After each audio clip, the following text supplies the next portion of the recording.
Good morning, and welcome to the Virginia Interfaith Center for Public Policy's live weekly broadcast. I'm Roberta Oster, the Communications Director. Our program brings you news and analysis about economic, racial, social, and environmental justice issues here in Virginia.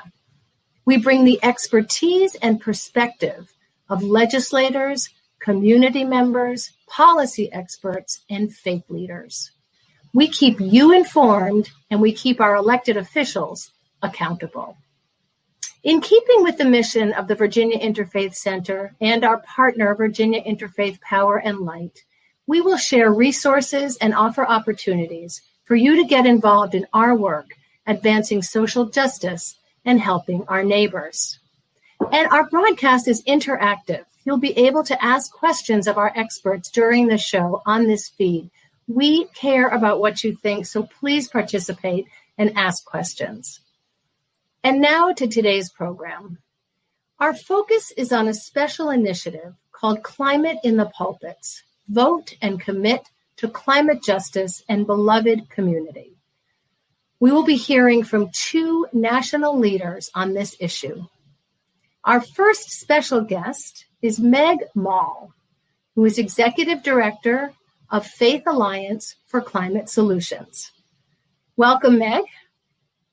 And our second guest is Joelle Novi, who is Director of Interfaith Power and Light from Maryland, D.C., and Northern Virginia. And our moderator is my colleague and dear friend, Reverend Dr. Faith Harris, who is Interim Co-Director of Virginia Interfaith Power and Light. Faith? Good morning. Today is our 30-day countdown for Climate in the Pulpits on the Bimah and in the Minbar, scheduled for October 2nd through the 4th. This is our second year Virginia IPL is participating in Climate Pulpits, and we are so happy to do so again. What a great opportunity it is for faith leaders across the state to lift up the responsibility to care for the earth as a gift to all of us who share this planet.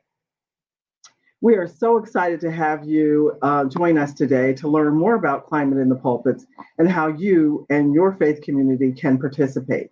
And so let's turn to our guests now and ask them a few questions so that we can learn more about Climate in the Pulpits. Joelle, I think it was IPL DMV that initiated Climate in the Pulpits in the beginning. What is Climate in the Pulpits and on the Bimah and in the Minbar? And then give us a little background history and when did it get started? And then finally try to help us understand what are Bimah and Minbar. Sure. Good morning. It's so good to see both of you. I'm Joelle Novi with Interfaith Power and Light DMV, and we love working closely with our Virginia partners, Virginia Interfaith Power and Light and Faith Alliance for Climate Solutions. We started Climate in the Pulpits on the Bimah or in the Minbar several years ago, and I have to give credit to my colleague Brooke Harper, formerly of the Chesapeake Climate Action Network, who had the idea for this program originally. It's an invitation to congregations and this year to every congregation in Virginia of every faith tradition to find a way to raise up climate justice as part of the plenary gatherings of your congregation during a particular weekend. And to give the folks who attend your congregation an opportunity to take action in the moment on what they learn. This has been one of my favorite programs and one of the ones where I feel we are touching and opening hearts, across many, many different communities, because the program asks faith communities to do two simple but really powerful things. It's an invitation to talk about what's happening to our climate, and that is more radical than you might think, because what is happening to our climate is a crisis. And lots of people are concerned and will tell, social scientists have found that if you ask Americans Are you concerned and worried about what's happening to our climate, that our burning fossil fuels for electricity is pouring heat trapping climate pollution into our atmosphere, causing our earth to warm, causing our neighbors to suffer? A lot of Americans, a lot of us say, yes, that's of concern to me. But if those same social scientists ask, how have you had a conversation with someone in your family or in your community or a neighbor in the last few weeks about climate change? Most of them say no. So we have this problem where something's on our hearts, but we're not talking about it. And so the people in our lives think that we don't care. And we think they don't care because they're not opening the conversation either. It's called a spiral of climate silence. So by having a time when we ask our congregations to raise this up all together and setting that date on the calendar, we set an intention that we need to learn how to open these conversations even when they're hard. So that's the first simple but powerful thing about climate in the pulpits. But the second key piece is that we are having those conversations not just anywhere, but in our faith communities. And I have come to believe, I've been doing this work in congregations across Northern Virginia for 11 years now. And I am more passionate than ever about the unique power of opening climate conversations in our faith communities, because climate change in particular has become, unfortunately, a very politicized issue, and people hear it as something that's about political identity. But really, that's not where it belongs. It's really a question about how are the choices we're making impacting our neighbors? How is what we're doing causing folks to suffer? And why is that? How could I live out my values with respect to what we're learning about our impact on the world? So when we talk about climate change, when we open those conversations in our faith communities, we are reaching people who would not hear those messages anywhere else, and they are hearing it as I like to say, people in congregations listen with their moral ears, right? They hear what we say in our congregations as a matter of right and wrong, caring for our neighbors, being who we want to be in the world. So I just want to invite absolutely anyone who's listening to us today to think about how you might open a conversation about climate change through the Climate in the Pulpits program in the faith community that you're a part of.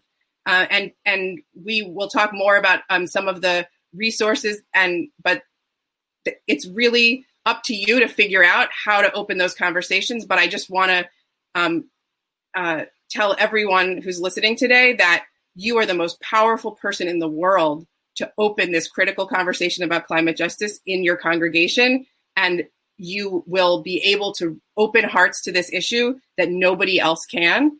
So I want to invite everyone to understand the power you have to use this program to advance those critical conversations. I don't want to forget Faith's request that we clarify what the different names of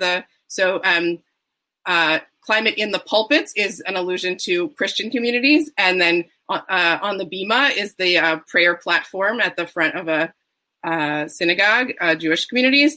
And in the Minbar is the equivalent in Masajid or Muslim communities. But I'm mindful, and this is an important thing we'll talk about today, that many of our congregations are not meeting physically on Bimahs or pulpits at all right now. And so we are committed to offering a Climate in the Pulpits program that you can bring to however your congregation is gathering for worship, including online.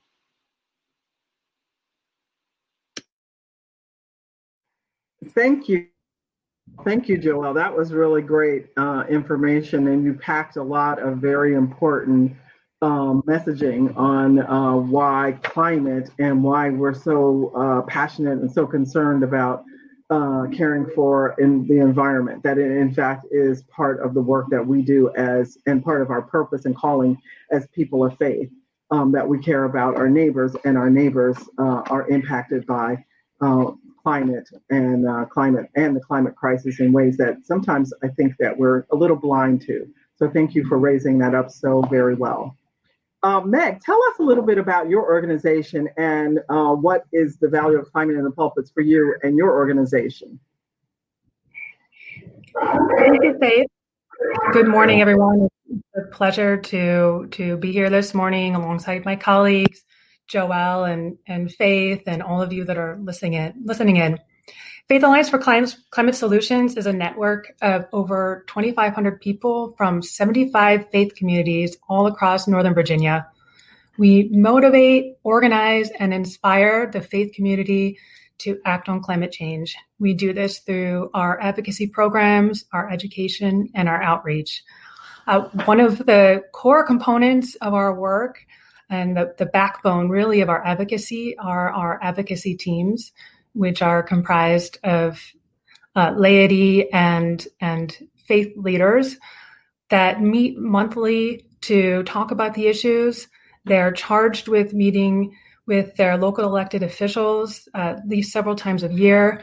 They are educated on the issues. When there's a call to action, they step up. It's so critical, and we are growing those numbers every day. So that's just a snapshot about Faith Alliance for Climate Solutions. To address the second part of your question, is the value of climate in the pulpits to Faith Alliance for Climate Solutions, or FACS. In addition to what Joelle said, we really see climate in the pulpits as a collective call to action. I think there's something to be said for coming together all at once. We know, and all of you in your faith communities that are champions of sustainability are active all throughout the year, and that's critical and essential. And in addition to that, there's value in the solidarity of acting over one weekend and that collective power. So we're not just individuals, we're not just in our faith communities, we're spanning all across Virginia coming together. So that to us is one of the values. Thank you, Meg. I think that's that what you emphasized there about it's a day and a week and a specific time set aside for this, and that we all are doing the same thing. I think it gives us a sense of empowerment that there are so many other faith communities also working to advance a climate messaging that digs into our values and helps us to understand as people of faith our role, our responsibility, and really the way that we are gifted. I see this as a privilege, that we have a privilege to talk to our neighbors and to talk to our faith communities about how important and how beautiful and how wonderful this gift Earth is for us. And what a great opportunity and a privilege to protect it. Joelle and Meg, this question is for both of you. This year, our theme for Climate in the Pulpits is vote, committing ourselves to climate justice and beloved community.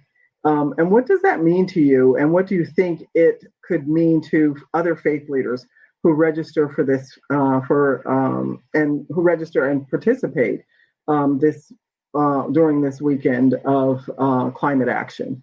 In other words, how do voting, climate justice, and beloved community relate in your mind? How do we put all of that together? And whoever wants to go first is fine with me. I can start. That's fine. There's definitely a lot to unpack in this question. I think it's rather loaded, so I'll give it a start, and we can build from there. At FACS, we talk. We're often asked, what are the most impactful things we can do as individuals to act on climate change, and we have come around, 4 sort of key ideas, and one of which Joelle already mentioned. And so we talk about talking. So number one, we need to talk about climate change and address this spiral of silence. And then we also talk about joining and the importance of joining with others. We're not just in our own corner. We come together as a faith community, and then we come together as the collective faith community. And then we talk about making a commitment. And that commitment can mean a lot of different things. But making commitment to make changes in your own behaviors, making a commitment to reduce your carbon emissions at your faith community, and so forth. And then the last one is, of course, to vote. And this voting is so tied to our rights as individuals and respecting our dignity as individuals, which we as the faith community are called on to protect for all of this. Is really our calling, is to protect the dignity of the lives of everyone. And so, tying that back to the beloved community, which is sort of founded on economic and social justice. And so bringing that and then tying over to climate justice, which we know that we cannot have economic and social justice if we don't have a stable climate. And so that's the way I weave through all this and tie all these together. They're absolutely connected, and getting out the vote is absolutely critical. That's beautiful. And we talk a lot about those same three categories, that it's important to talk about climate change in our communities and to think about how our traditions call us to respond. It's important to live out those values by going green in our facilities and at our homes and in the way we live, and modeling how our clean energy future is going to look. But at the end of the day, we also have to be part of grassroots movements for more systemic change. And that sometimes looks like advocating, FACTS is advocating in Fairfax County for stronger climate policy at the county level. And the IPLs are supporting, congregations across Virginia in advocating for strong state level policy. And then when the time comes to vote, we need to vote for leaders that reflect our values about caring for creation and climate justice. I was thinking about how, I've seen a lot of T-shirts recently that have the word protesters crossed out and protectors written underneath. And so often the environmental movements that have stopped pipelines in Virginia and stopped pipelines elsewhere, have said we see ourselves as protectors. And I think one of the things that we try to cultivate in the communities where we're working is a consciousness of what it means to be a protector of the climate, and to be a protector of other people, and to be a protector of ecosystems. And one of the things that cultivates that protector consciousness is remembering that we're interdependent, and that every single element has value, every single voice has value. So as we come up on this critical election, I'm thinking about, first of all, what does it mean to really value every person's voice, and to affirm that we need to hear from everyone in a democracy to really be a beloved community. Every voice needs to count. And we each need to take responsibility for speaking out and taking that stand. But also we've worked really hard over, so many of our congregations have stepped up in this pandemic to care for each other and to protect each other from a dangerous virus.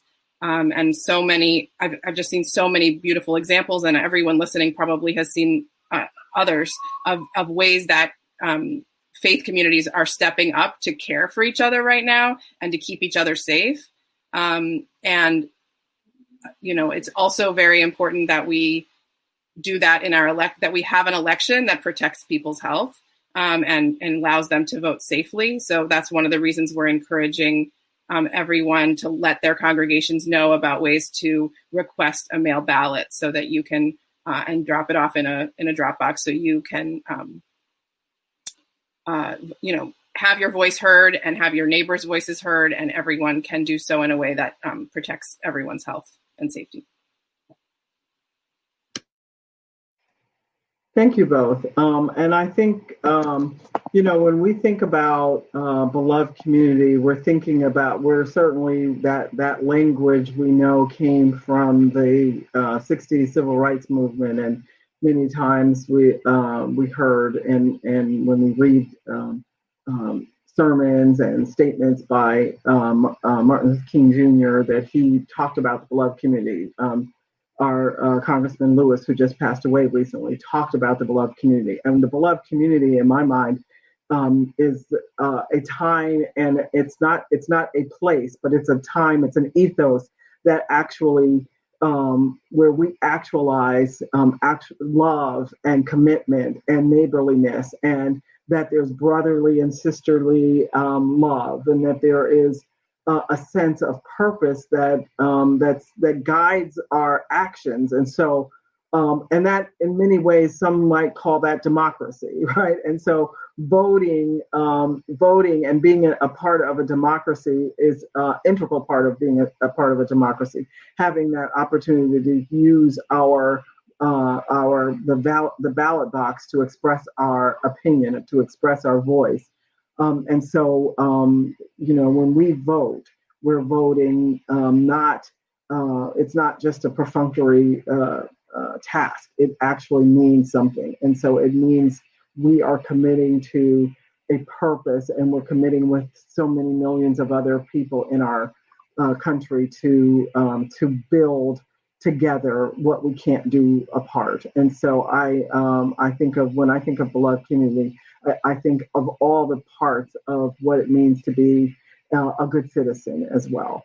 And then, of course, our values as people of faith are ground all of that, and that we care about not just our families, not just about our next door neighbors, not just about people who look like us, not just like people who sound like us, who worship like us, but people and the environment that sustains life for all. And so I think this is such a beautiful theme for us this year. And I hope that many faith communities will participate in their own way to talk about and to amplify the importance of voting as a sacred value, a sacred right of being part of this great democracy. And that it is our responsibility to keep it and to work it and to build it and to renew it and to refresh it and to make it what we together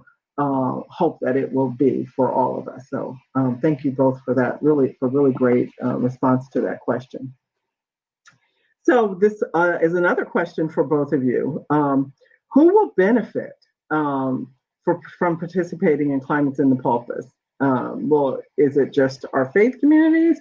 Is it Virginians? Is it the global community? Who benefits when we talk about climate, when we speak up for climate, when we protect and protest for protecting the climate? I believe that we all benefit when faith communities are having these conversations. I wanted to say a few words just to be very specific for a minute about what it means to participate in Climate in the Pulpits. What when we say we send you resources, what does that mean? So some of the resources that will be available for download on our respective websites, if your congregation signs up, include suggestions for tying the sermon to if you have a sermon in your congregation, to some of the major lectionaries. So we'll include suggestions for tying climate justice and the importance of voting for climate leadership to the Revised Common Lectionary, which is used in many Protestant churches. We will send homily helps for tying. This is Feast of St. Francis weekend. So for Catholic communities, you'll get some resources suggesting ways to tie in into a homily. And then there'll be resources for Jewish communities, specifically highlighting the holiday of Sukkot. This weekend is the first 2 days of the holiday of Sukkot. And it's a great ecological holiday with lots of connections. likewise, we'll provide resources for Muslim communities and if anything else we can find to share for use. And the other thing we're hoping to that we'll offer for you to think about is if you're meeting online and you want to create kind of a moment where people will take a moment in the middle of this gathering to act together to make sure that they are registered to vote, make sure they've requested their mail ballot. We are going to send some suggested pieces of music you can play as a kind of offertory moment while everyone takes action together to go to the link and take that step. Sometimes the community support helps you take those steps. As to who benefits when we open these conversations, I just believe we won't be able to solve a global problem, a global crisis like the climate crisis without absolutely everyone.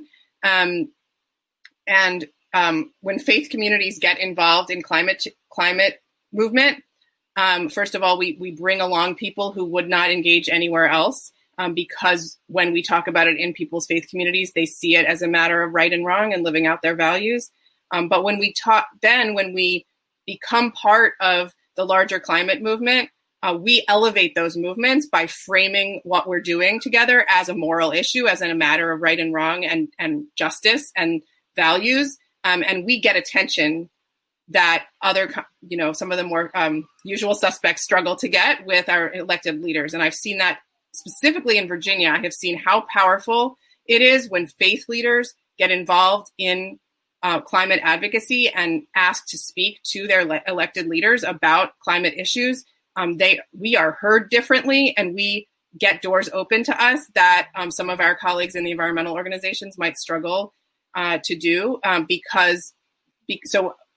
who benefits? Any human being who wants to live on a livable climate benefits when our communities are deeply engaged in this work. Well, I agree. It's all of the above, absolutely. And the more members of the faith community that engage in this conversation, it truly does benefit all of society. I think that the faith community has always been exceptionally strong in the area of social justice. And I think the time has come where we really need to ensure that we talk about intersectionality all the time now, but that where we as climate activists see those connections are so obvious that it's maybe not obvious to all. So when we help illustrate those intersections with housing, with social justice, with racial equity, that we're all working truly on the same issue, and so we can be more powerful. So so the answer is we all benefit, and we need everyone. And I guess the other point I was going to make is that the faith community is in every corner of society. We're at the boardroom. We're in we're in the public sector. We're at and so we can reach people at all levels of society. So that's another reason why it's so critical.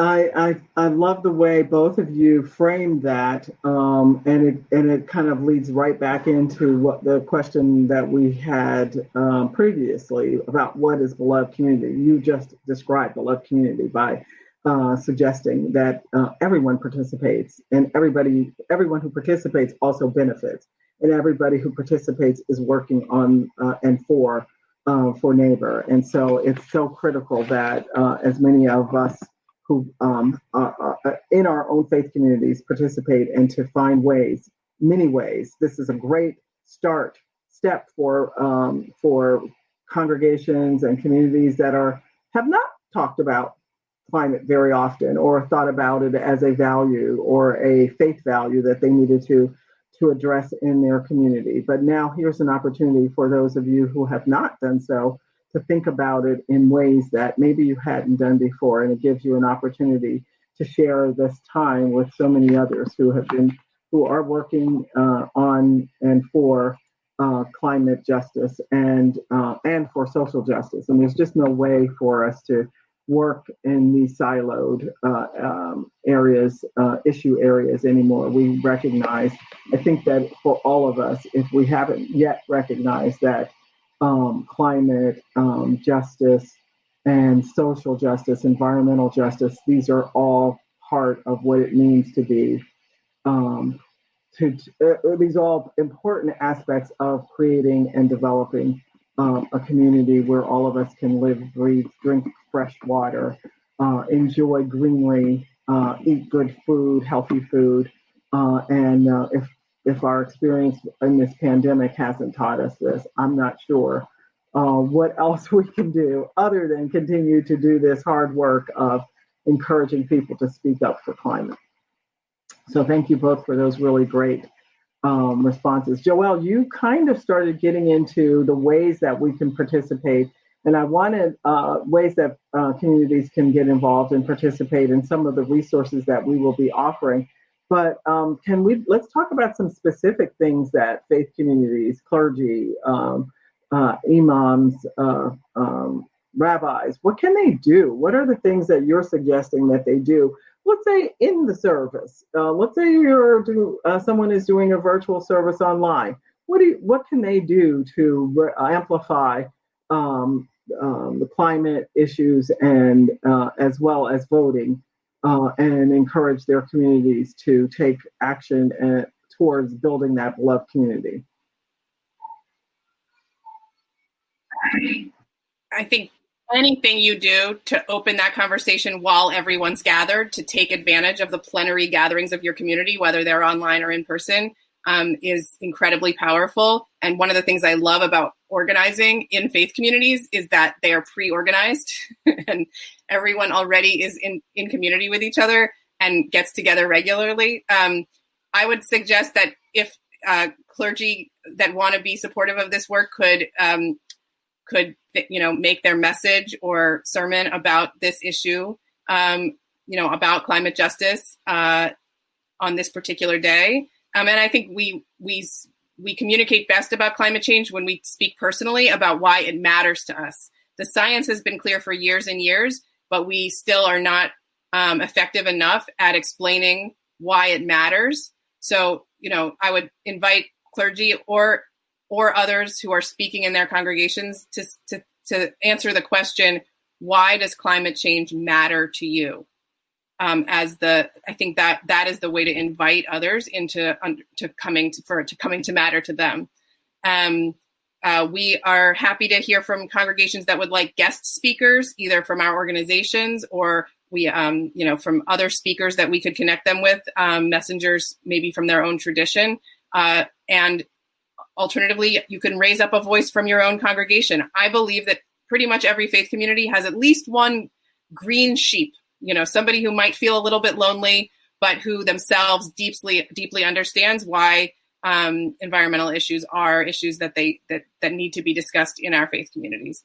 And so if you have that, if you're thinking of that person who's the green sheep in your community, I invite you to maybe invite them to speak, or at least if not the sermon, then make an announcement as part of the plenary worship gathering. And as I said, we believe that creating a moment to take action is really critical, that when we raise up climate crisis, it makes people agitated and upset, and it's not responsible, honestly, to create that discomfort and not immediately provide a way to take action and to join with others to mean it to that's the only way we can find hope, is to be in community responding. So in before times when we gathered in person in our congregations, that moment was a bulletin insert that came physically in the programs, and everyone signed them during services where that was appropriate, and sometimes even returned them right there in the collection plate. We have adapted that model this year so that those who are worshiping online, like I said, can have a little offertory moment where you play some music that takes 3 or 4 minutes, and everyone is invited simultaneously to click on a link and take that, have that discipline and accountability with their community to make sure they're registered to vote, make sure they have requested a mail ballot, et cetera.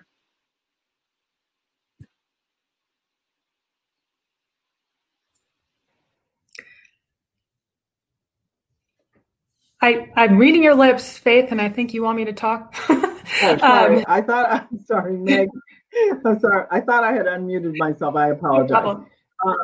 What are some of the ways that you want to suggest that faith leaders and faith communities can participate during this weekend? And recognizing that sometimes people have already planned something for this weekend, and maybe this doesn't fit neatly into your calendar. But we're in and around this weekend, we're asking everyone to participate, and so it would be fair if you're not able to do it on the 2nd through the 4th, that you do it anytime around October, during the month of October. Well, yeah, great if it's possible to use the time during one of your faith gatherings to speak about the issue, number one. And in addition to that, I know that IPL has a Faith Climate Justice voter pledge that I think would be wonderful to sign. And so we will have that available as well. It's always nice to pair discussion with action. So I think that's another possibility. In the past, we've done things like, movie screenings and so forth. And, the most important thing is to make a commitment to bring the topic to your faith community on around that weekend. And just, I think it's even more important right now during this pandemic, and most of us are still meeting virtually, that we can use this as a little spark to go ahead and make sure our green teams are still providing leadership in our communities and getting beyond the green teams into our broader faith communities, so that we're increasing the number of people that are hearing that message. And I think this Climate in the Pulpits is a really good opportunity to do that. Yes, thank you, Meg, for bringing up what some of the work that Virginia IPL is doing as well is, yes, the voter pledge. And you can go to I think it should be coming up on the screen, but you can go to http bit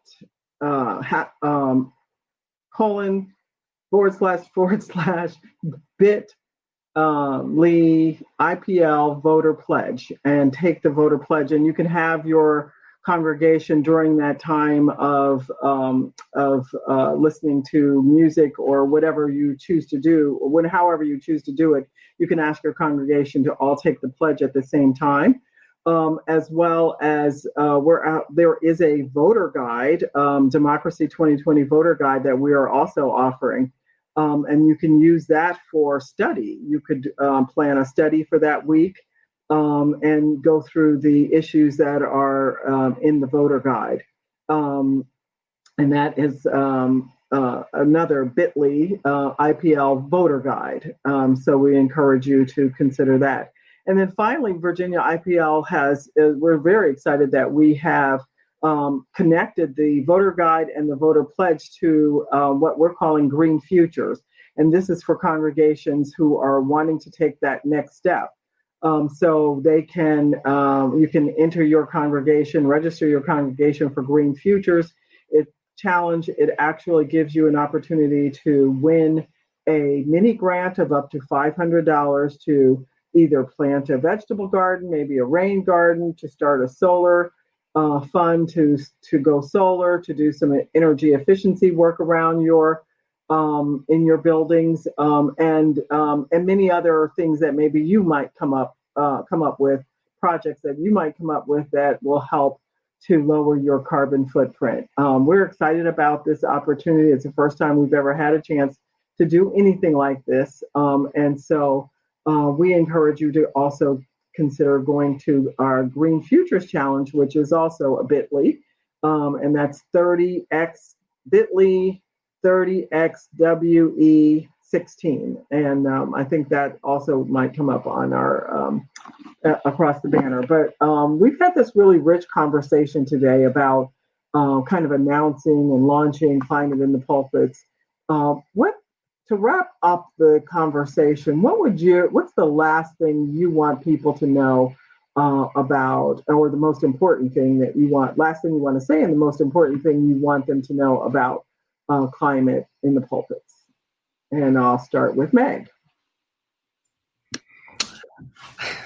Well, in summary, I think that it's important never to that we don't become complacent in all this, and that we continue to, again, make this. There's so much going on in the world right now, and that we continue to talk about the message and the narrative, which is that all of these issues are interrelated, and we really just can't afford to rest. And so that we continue to provide people, and in this case through the faith community, opportunities to act on these values. And Climate in the Pulpit does that.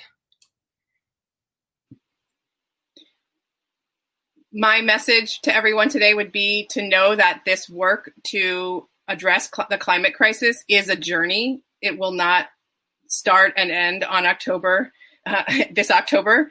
And it will be a journey we're all in for the rest of our lives.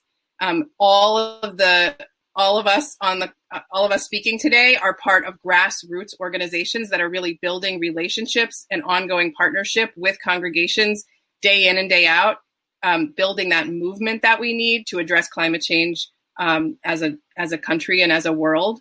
So I welcome folks participating in Climate in the Pulpits. But the most important thing to me is that we get connected with each other and stay connected, because it's only by building a grassroots movement of religious communities across the Commonwealth of Virginia that we're going to make really important change. And I think there was a question that came in while we were discussing Climate in the Pulpits, and it really has more to do with how do we talk to candidates. It came from Anne Murray, and so she's asking, what are some of the key elements we should be listening for in candidate forums, debates, and what kind of questions should we raise with candidates, especially at local elections? And I know I was trying to wrap us up, but I think this is an important question, and if you either one of you want to respond to that, that would be helpful. And I can respond last. Meg, do you want to? I know you've done some candidate forums. Sure. Well, I mean, first and foremost, we just want to make sure that climate is a part of the discussion period. Again, it's not a given that it will be. And so, every opportunity we have to seed any question about climate is a priority. And then I think, within that, I think we can start to listen to, how the candidates, what are the policies and how are they talking about it, but how are they connecting that to equity, to these other issues? Do they see those connections, and is that evident in how they present the issues?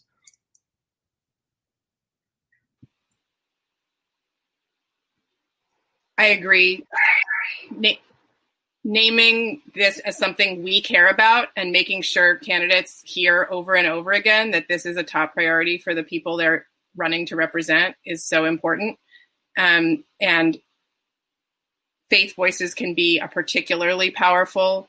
We can get better and better at articulating why we care about it in ways that they will be accountable to down the road. I would also say I'm more and more aware of the ways that polluter money distorts our politics. So I think questions that ask ask candidates who they'll be working for, who they're beholden to, and what their relationship is, both to the people they're running to represent, but also to the to polluters and to polluter money is an important question to have on the table. Yes, I agree with both Meg and Joelle, and I think that the other question is the questions we want to ask ourselves when we're fielding questions and thinking about our vote and who we want to vote for. It's not only what do they say, but also how have they voted previously? What are their commitments, and how do they demonstrate what's priority for them? If they're voting with and for, lowering standards and lowering standards and allowing, polluters and fossil fuel infrastructure, when at the same time the state is trying to move towards a fossil fuel, a renewable future, right? And to move off of fossil fuels for our energy production. Then that's something we want to encourage candidates to reconsider. And I think that, none of the work that we try to do is adversarial with candidates. We are actually trying to create relationships with our representatives and legislators, as well as among our faith communities. I think that goes hand in hand with our idea of what it means to be beloved community, that we're working together to create a future for everyone, where everyone wins. And so, trying to work with candidates to find ways where it's a win-win rather than an adversarial or that we're always coming and showing up protesting or with negative responses. So I think when we stay connected, that's also, I think, a very important aspect of this, that we need to stay connected. We can't just vote and run away. We have to stay connected. We have to be participants. We have to stay in communication with our legislators as well as our faith communities. And can I just underscore, because it brings us back to the theme of this conversation, that everyone needs to vote in every election, because for leaders to be accountable to you, they know who votes. It's public. It's not public how you voted, but it's public that you voted. And so if our elected leaders know that a certain, neighborhood or a certain group of people or a certain age group doesn't vote or doesn't vote in high numbers, they are not accountable to you in their decisions. Even if you vote for the other person and the other person wins, the fact that you vote means that they are accountable to you and they know it for the rest of their term. So I really want to underscore that this process of asking our leaders to exemplify our values and be champions on climate justice only works if they know that we always vote. And we vote in Virginia every year for something or someone. Thank you, Joelle, Novi, and Meg Mall for this very rich conversation today. I really appreciate working with both of you to put together, as we kind of dreamed and encouraged and pushed each other on this theme, as well as how we were going to roll out Climate in Pulpits this year. I'm so delighted to work with you, and I'm so excited about what the potential for this year's Climate in the Pulpits will mean for Virginians and for faith communities all across Virginia. So thank you so much for today. And if you want more information about voting, deadlines, where to find your polling place, whether you're registered, we have all of that information for you. You can find all of that on Virginia Interfaith Center's website, virginiainterfaithcenter.org, and as well as Virginia IPL, we have it as well. But I hope that you will take Climate in the Pulpits to heart, and that we can get many, many of you to sign up today because you've watched this show, and tell your clergy friends, your neighbors, your pastor or your rabbi or your imam to sign up for Climate in the Pulpits this year. Thank you so much again, and goodbye. Bye.